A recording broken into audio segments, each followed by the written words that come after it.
Oh, welcome to Office Hours, guys. Starting a bit late today. Today, we're going to talk about. I'm going to nerd out a little bit because back in college, way back when, I actually graduated with a degree in ethics and applied law. And what that means is I have a degree in critical thinking, and at the end of the day, it's actually a philosophy degree.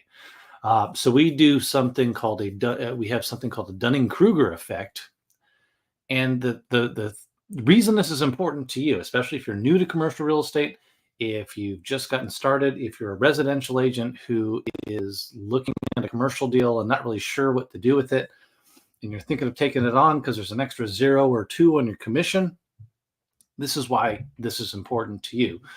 This is office hours. Every now and then we put this out to our YouTube channel as well, but most of the time we're on our with our group here at the schools. And if you guys are interested in learning commercial real estate and you're not with us, go ahead and there should be a link somewhere where you can join us. And every Friday we talk about a different topic, gives you time to come in, ask us questions about anything commercial, and you can get a live answer from a seasoned commercial agent. Today you have me. And today our topic's going to be commercial brokering, but also mostly the Dunning-Kruger effect. And I'm going to explain what that means. So let me jump over here to my slide. Make sure this goes through. Oh, yeah. Excellent. All right. So I'll answer questions as we go through things. All right. So why? Okay. This happens all the time. Okay. So why? My question is why do new or inexperienced agents try to their hand at commercial, right? Everyone's curious about it. A lot of times it seems scary, but if you've been in for at least a year, probably at least 2 years, you have a story like this. I guarantee it. If you don't, you're not doing enough business and you need to ramp that up. But if you're a somewhat successful agent, if you've been doing business, here's your story. You've sold or bought a house with a client, right? That client has presented you, or a client at some point has presented you with a commercial opportunity. They said, hey, look, you did a great job with this residential, small multifamily purchase. Hey, guess what? I've got this other opportunity. I'm going to sell something. I want to buy something. I've got a business. It needs to expand something. It's a commercial deal. Can you help me with it? And you decide you can do it. And you know why? Because there's an extra zero or two involved. And guess what? Hey, you can do real estate, right? And that's what you think to yourself. I can do real estate, no problem. So what you're going to do is you're going to try and do it. You say, I'll take that commercial deal, $2 million project. Heck yes, I got that. And number four, this is the end of the story. It sucks. Okay. I know you've got a story like this. It sucks. You spent a lot of time.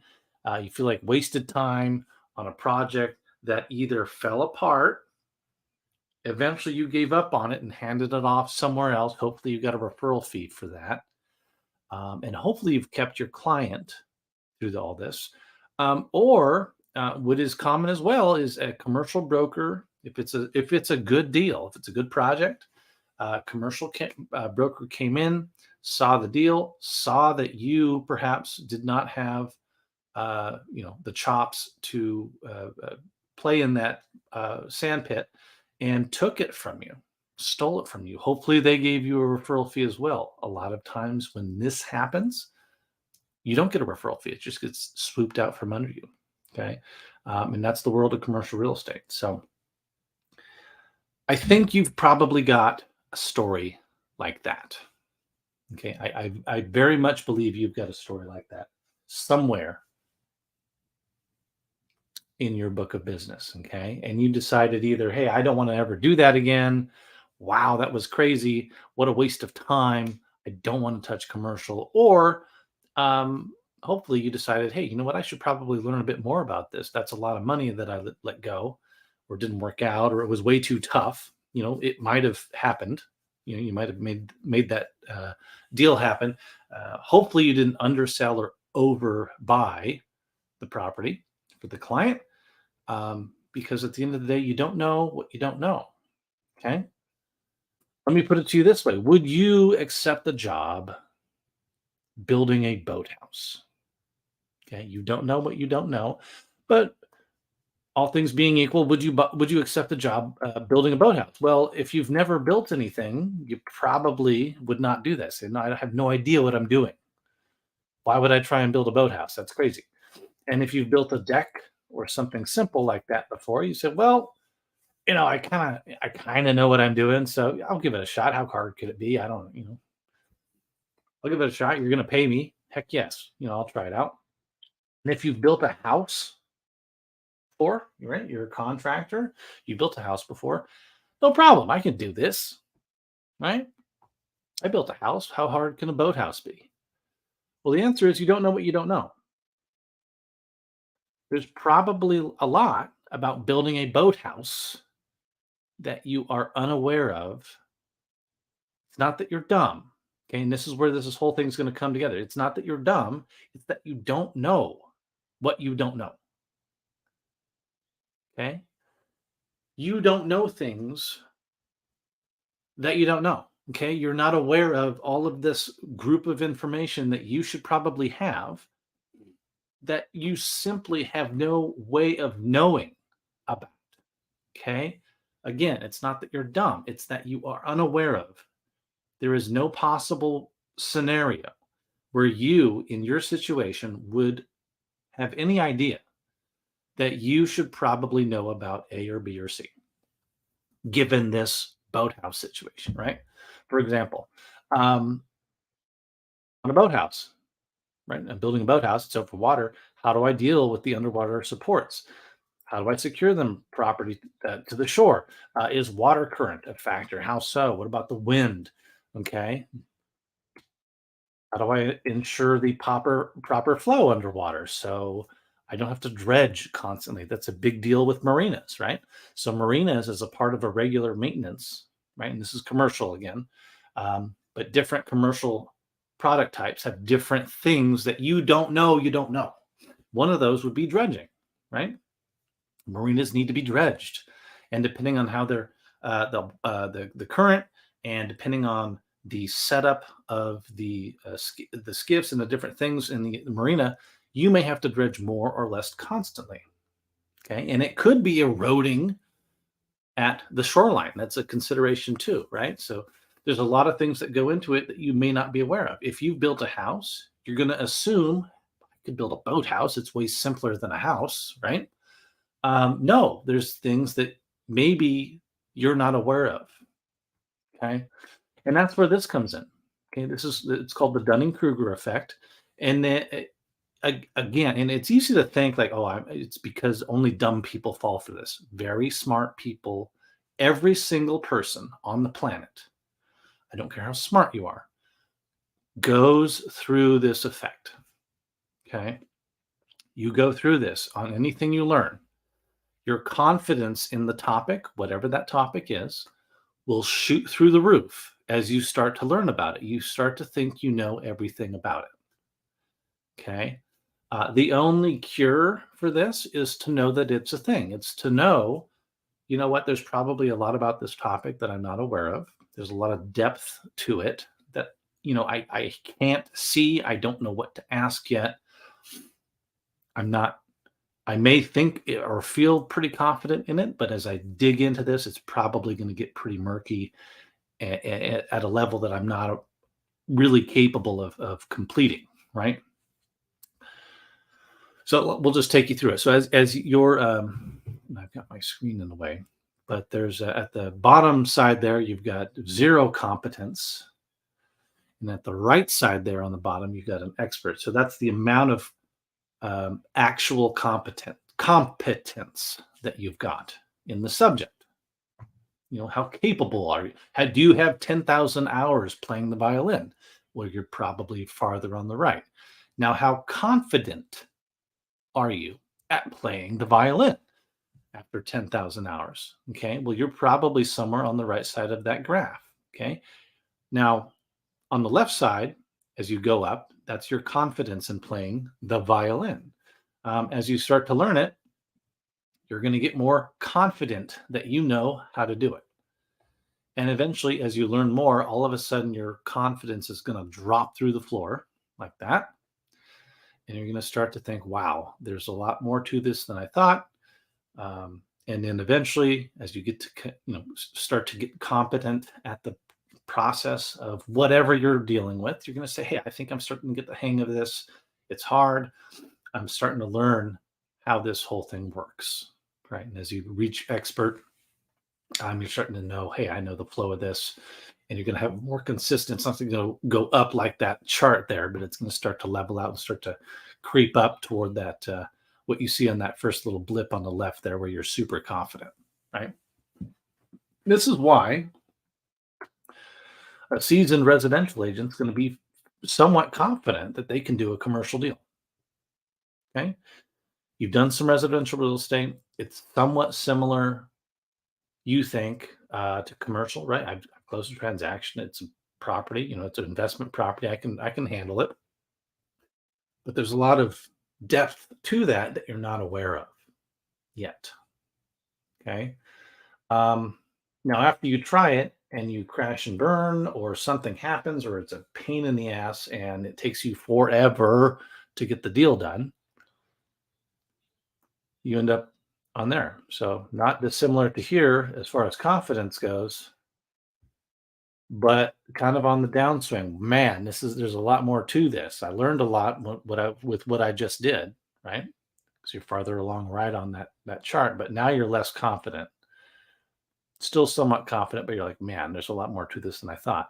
And as you learn more, you're going to move further down until you start to get the hang of it, until you're a seasoned commercial agent where you're, again, somewhat confident, but nowhere near the top of that chart where you think you can do anything. No problem. And that's what the Dunning-Kruger effect is. They did a study of this, and it has nothing to do with intelligence. It has to do with your confidence in any given topic. And that topic can include commercial real estate. Okay.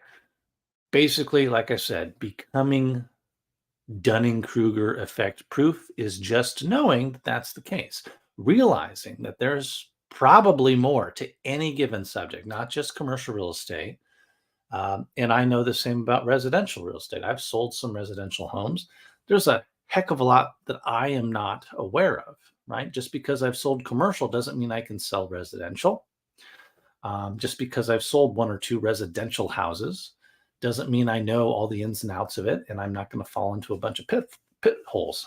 I probably am if I tried my hand at doing that. I'd need someone to mentor me through becoming a residential agent if I wanted to make that shift. So again, it's not about being smart or dumb.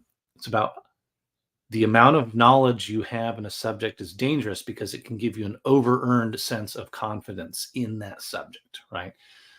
Again, you are unaware. You don't know what you don't know.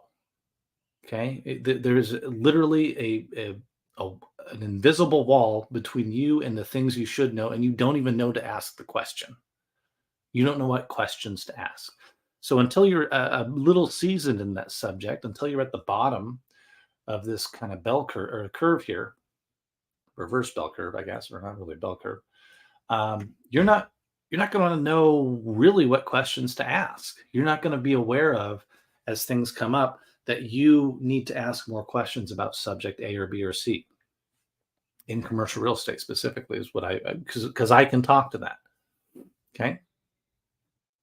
Here's a good example, right? So in commercial real estate, there's also business brokering. There's different product types. I mentioned marinas, the main food groups, multifamily, retail, office, industrial. You've got land. You've got subgroups of each of those, right? And all of them have their own thing to them. One other kind of offshoot might be business brokering, like selling a business, not selling a real estate, selling a business. And a seasoned commercial real estate broker, and many of us have come into this, and I started to do this, and I'm aware of this effect. So I said, look, just because I've sold a bunch of fast food locations, I know how to analyze a profit and loss from a restaurant, right? And determine if they're healthy or if there's a weird thing there. doesn't mean I know everything about business burger. I couldn't sell a fast food restaurant business because there's a lot more to it, right? But even seasoned commercial brokers like myself fall into that, um, you know, mishap, the mistake, the Dunning-Kruger effect, thinking they can sell a business because they've brokered commercial, right? I've brokered plenty of, like I said, fast food properties and looked at plenty of fast food profit and loss over the years. I know how to determine the right ratio of cost of goods sold, labor, all the different aspects of that management, different royalty. I knew all that. I don't know how to sell a fast food restaurant. There's a lot more to that. Okay. Different licenses that need to be approved of, different royalty agreements, franchise agreements that we need to be aware of. I need to know, different distributors, distribution channels that they're using to acquire the different food that they're processing. How are their processes? Different things they could tweak and increase and streamline. There's lots of that I don't know. Okay, so that's my whole point. Is you're jumping into commercial real estate. Let me see if I had anything. I didn't have anything else. So let's jump back over here. See if we had any questions while we were talking. There we go. Let's see here. Didn't see any questions. Don't see any questions right now. So basically, that's my point. Is you don't know what you don't know.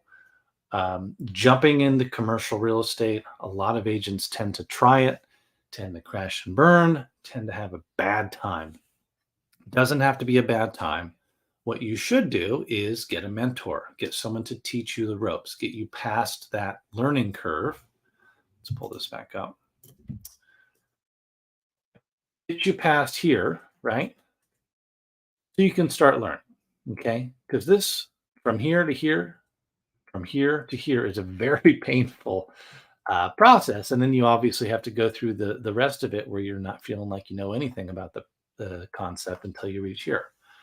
So if you have a mentor, they can take you from here to here in a much less painful and shorter time frame.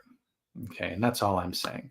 So this has been office hours. Let me look here and see if we've got any questions. I don't see any questions. So the whole point of this, we spent about 15, 20 minutes. It's been about 20 minutes for us to talk about this. The point is that you can join us. You can ask any questions you have. We're here every Friday. If you have a topic you'd like to cover on commercial real estate, I'm happy to cover it. Commercial real estate adjacent, like the Dunning-Kruger effect. I like to nerd out on that kind of stuff because I'm a philosophy major. Happy to cover that as well. Just let us know, and we will cover it next week. I'm not sure what we'll talk about, but if you have any topics you would like to cover, let us know, and we will do so. If you're not a member, there's a link down below. You can join us. We've got over 50 hours of classes on different topics, all those main food groups I described, classes like this.